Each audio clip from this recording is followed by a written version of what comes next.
اعوذ باللہ من الشیطان الرجیم، بسم اللہ الرحمن الرحیم۔ اب کے اسلام چینل میں ایک دفعہ پھر آپ کو خوش آمدید کہتی ہوں۔ امید آپ سب خیریت سے ہوں گے۔ ویڈیو کو باقاعدہ آغاز کرنے سے پہلے بس یہ التماس ہوتی ہے کہ ویڈیو کو پورا دیکھا اور سنا کریں تاکہ آپ اس پر عمل کر کے پورا مستفید ہو سکیں۔ اس کے علاوہ اب کے اسلام چینل کو لائک کریں، سبسکرائب کریں، بیل آئیکن دبانا مت بھولیں۔ آج کی یہ جو میں ویڈیو آپ کے سامنے لائی ہوں، اس کو بہت ہی زیادہ آزمایا ہوا ہے، بہت ہی زیادہ مجرب عمل ہے اور بہت ہی لوگوں کا کے بگڑے ہوئے کام کو سنوارنے والے یہ 2 نوافل میں سے لے کے آئی ہوں آپ کے سامنے، جو بالکل 2 نوافل ہیں، لیکن اس پہ ٹائم بھی بہت کم لگتا ہے، لیکن اللہ کے حکم سے اس کا اتنی مقبولیت ہے اور اتنا اس کا اللہ تعالیٰ کی اس پہ رحمتیں نوازشیں ہو جاتی ہیں کہ انسان خود حیران ہو جاتا ہے کہ اتنا جلدی میرا کام کیسے ہو گیا۔ آپ کی کوئی بھی حاجت ہے، یہ بہت زیادہ لوگوں کے آزمائے ہوئے ہیں اور بہت زیادہ لوگوں کے کام سنورے ہوئے ہیں ان 2 نوافل سے۔ تو اللہ تعالیٰ نے اس میں بہت ہی کوئی خاص اپنی برکت رکھی ہے، رحمت رکھی ہے، جو یہ کام آپ کے ہو جاتا ہے اور بہت ہی آزمایا ہوا عمل ہے۔ اسی لیے میں نے کہا کہ آپ کے اپنی فیملی جو میری ہے، یوٹیوب فیملی ہے، ان کے لیے اگر کوئی مشکل میں ہے، کسی کا کوئی کام نہیں بن پا رہا، تو اس ذی الحج کی برکت سے اور ان دنوں کی برکت سے اگر آپ کا کام ہو جائے، 3 دن کے اندر آپ کا کام ہو جائے، تو انشاءاللہ اس سے زیادہ بہتر اور کیا ہو سکتا ہے۔ تو آپ نے کرنا کیا ہے، آپ کے دل میں کوئی بھی حاجت ہے، کوئی بھی انسان ایسا دنیا میں نہیں ہے جس کو کوئی حاجت نہ ہو، آپ کی کوئی بھی جائز حاجت ہے، آپ اپنی جائز حاجت اپنے دل میں رکھیں اور یہ 2 نوافل آپ نے ادا کرنے ہیں عشاء کی نماز کے بعد۔ عشاء کی نماز کے بعد اس لیے کہہ رہی ہوں تاکہ آپ یہ نوافل پڑھیں اور اس کے ساتھ ہی تسبیح پڑھتے آپ تاکہ سو جائیں۔ تو اس کے ساتھ یہ ہوگا کہ تاکہ آپ اپنے دل میں وہ خواہش لیے آپ سو جائیں گے، جب اللہ تعالیٰ کے حضور ذکر کرتے سو جائیں گے تو انشاءاللہ آپ کے یہ کام جلدی ہو جائے گا۔ اگر عشاء کا ٹائم آپ کے لیے مناسب نہیں آپ کو لگتا تو آپ بے شک کسی بھی نماز کے ساتھ جس کے ساتھ نوافل پڑھ سکتے ہیں، ماں سوائے فجر اور عصر کی نماز کے ساتھ نوافل نہیں ادا کیے جاتے، تو اس کے علاوہ ظہر، مغرب اور عشاء، ان تینوں نمازوں میں سے آپ جس کے ساتھ بھی چاہیں آپ یہ 2 نوافل ادا کر سکتے ہیں۔ ٹائم ایک مقرر کر لیں، آپ پہلے دن جس ٹائم پہ پڑھیں گے جس نماز کے بعد، اسی دن اگلے دن بھی اسی ٹائم پہ پڑھیں اور تیسرے دن بھی اسی ٹائم پہ پڑھیں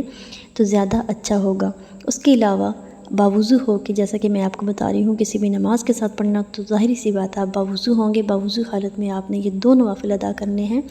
ان کو کہتے ہیں آیت کریمہ کے نوافل۔ آیت کریمہ کے نوافل اتنے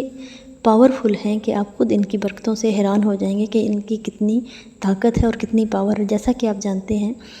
کہ آیت کریمہ کب پڑھی گئی تھی، کافی سارے لوگ جانتے ہوں گے کہ حضرت یونس علیہ السلام جب مچھلی کے پیٹ میں چلے گئے تھے تو اللہ تعالیٰ کے حکم سے ان کو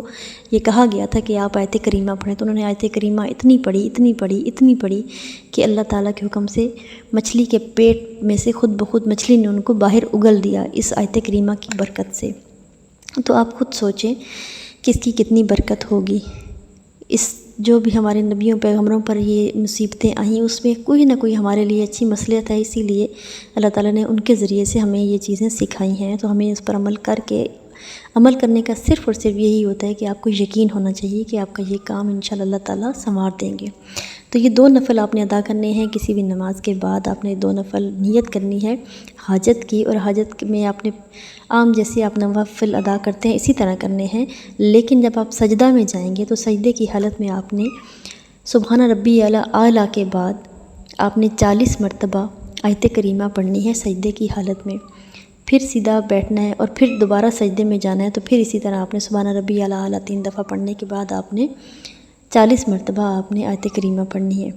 اس کے علاوہ آپ نے پھر دوبارہ قیام کرنا ہے، رکوع کرنا ہے، اس کے بعد پھر دوبارہ سے سجدے میں، یعنی کہ 4 سجدے جب آپ کریں گے، 4 سجدے میں آپ نے 40 مرتبہ سبحان ربی اعلیٰ کے بعد آپ نے 40 مرتبہ آیت کریمہ پڑھنی ہے، اور اس کے بعد آپ نے سلام پھیر کر گڑ گڑا کر اللہ تعالیٰ سے دعا مانگنی ہے۔ جو بھی آپ کے دل کی حاجت آپ نے وہ اللہ تعالیٰ کے سامنے پیش کرنی ہے اور اللہ تعالیٰ سے بہت دل سے دعا کرنی ہے۔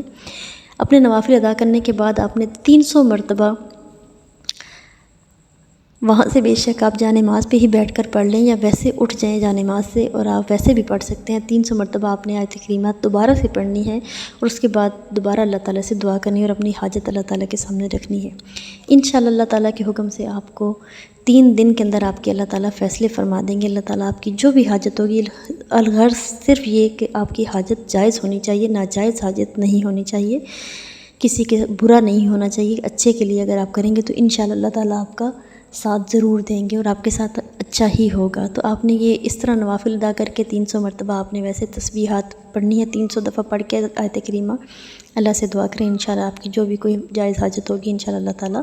قبول فرما لیں گے۔ اور اگر آپ کا خدا نخواستہ ان 3 دنوں میں کام نہیں ہوتا تو آپ دوبارہ سے کریں۔ اللہ تعالیٰ کا در بار بار کھٹکھٹانے سے،